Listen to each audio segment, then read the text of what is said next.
Hello everyone, সবাই কেমন আছেন? আমি আজকে নিয়ে আসছি নিউ একটি ভিডিও। আসসালামু আলাইকুম। আমি এখানে একটি হাঁড়ি বসিয়ে পরিমাণ মতো পানি দিয়ে পানিটা বলক আসার পরে দিয়ে দিয়েছি 1 চামচ হলুদ গুঁড়ো। দেওয়ার পরে লতিটাকে দিয়ে দিয়েছি। আমি আজকে মশলা ছাড়া কীভাবে লতি রান্না করে খাওয়া যায় সেটাই আপনাদের সাথে শেয়ার করব। আদা রসুন কিছুই লাগবে না, শুধুমাত্র জিরার গুঁড়ো দিয়ে লতিটাকে রান্না করে আপনাদেরকে দেখাচ্ছি। এভাবে কিন্তু লতি রান্না করলে একটুও গলা চুলকাবে না। লতিটা ভালো করে সিদ্ধ হয়ে গেছে। লতির পানিটাও কিন্তু একেবারে শুকানো যাবে না, হালকা কিন্তু রেখে দিতে হবে যাতে পানিটা থেকে লতিটাকে আলাদা করে ঝরিয়ে রাখা যায়। এভাবে কিন্তু রাখতে হবে। আর লতিটা যেন সম্পূর্ণ সিদ্ধ হয়ে যায় এই পানির ভিতরে। লতির ভিতরে যত চুলকানোর ইয়াটা থাকে ওইটা যেন চলে যায়। এই যে আমি একেবারে ছেঁকে নিয়েছি। ছেঁকে নিয়ে কিন্তু ঠান্ডা পানি এখানে অ্যাড করা যাবে না, ছেঁকে একেবারে শুকনোই রাখতে হবে। এবার চুলায় একটি কড়াই বসিয়ে পরিমাণ মতো তেল দিয়ে পেঁয়াজ কুচি দিয়ে কিছুক্ষণ নাড়াচাড়া করে নিচ্ছি। পেঁয়াজটা বাদামি কালার হয়ে আসলে কিন্তু বাকি মশলাটা দিয়ে দেব। আপনারা যারা যারা আমার রান্নাগুলি দেখছেন, আপনারা যদি আমার রান্নাগুলি একটু ভালো লেগে থাকে তাহলে একটু লাইক দিতে ভুলবেন না, একটু লাইক দিতে হবে। এবার আমি দিয়ে দিচ্ছি হালকা একটু জিরা বাটাটাকে দিয়ে ভালো করে নাড়াচাড়া দিয়ে কষিয়ে নিচ্ছি। এবার দিয়ে দিচ্ছি একটি ইলিশ মাছের মাথা। আমি কিন্তু এই লতিটা রান্না করছি একটি ইলিশ মাছের মাথা দিয়ে। ইলিশ মাছের মাথাটা দিয়ে ভালো করে কিন্তু কষিয়ে নিচ্ছি। রান্না কিন্তু কষানোর মধ্যেই কিন্তু খেতে অনেক টেস্ট লাগে, তাই রান্নাটাকে কিন্তু ভালো করে কষিয়ে নিতে হবে।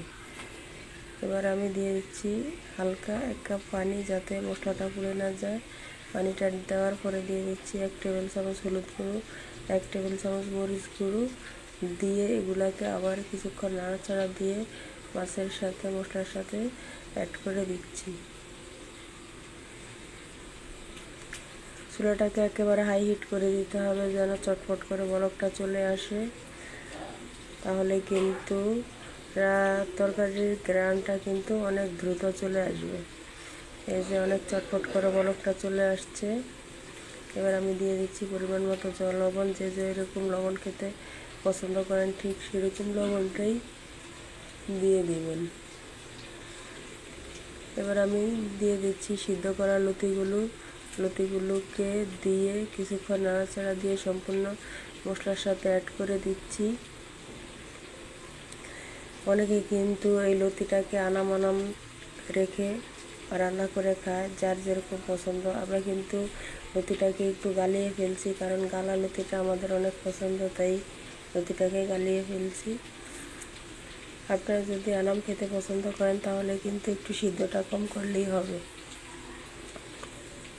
কিন্তু এভাবে সিদ্ধটা বেশি করলে কিন্তু আদা রসুনটা দেওয়া লাগবে না, শুধুমাত্র জিরা বাটাটা দিয়েই রান্না করে নিলে হবে।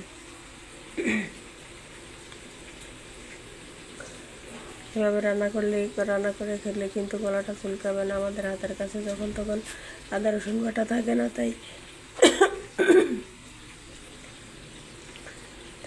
তাই আমরা কিন্তু এইভাবে লতিটা রান্না করে খেতে পারি। এতে কিন্তু একটু গলা চুলকাবে না, আর রান্নাটাও কিন্তু খেতে অনেকটাই টেস্ট হবে।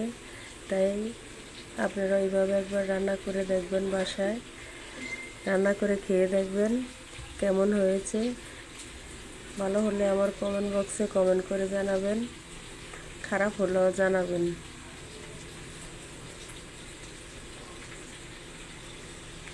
লতিতে কিন্তু একটুও পানি রাখা যাবে না, পানি রাখলে কিন্তু লতির টেস্ট অন্যরকম হয়ে যায়।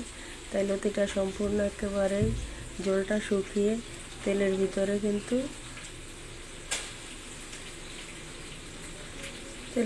মশলার ভিতরে কিন্তু লতিটাকে রাখতে হবে। ওইরকমভাবে হয়ে আসলে কিন্তু নামিয়ে ফেলতে হবে। ঝোল রাখলে কিন্তু লতি খেতে একটুও টেস্ট লাগে না, লতির টেস্টটা একবারে চলে যায়।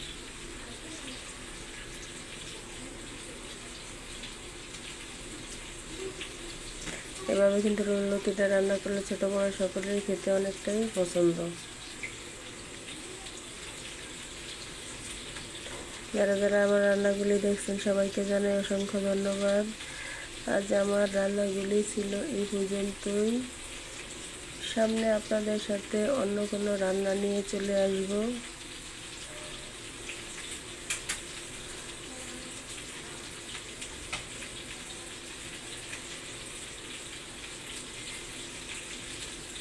আমি একটু লবণটা দেখে নিচ্ছি, লবণটা কেমন হয়েছে।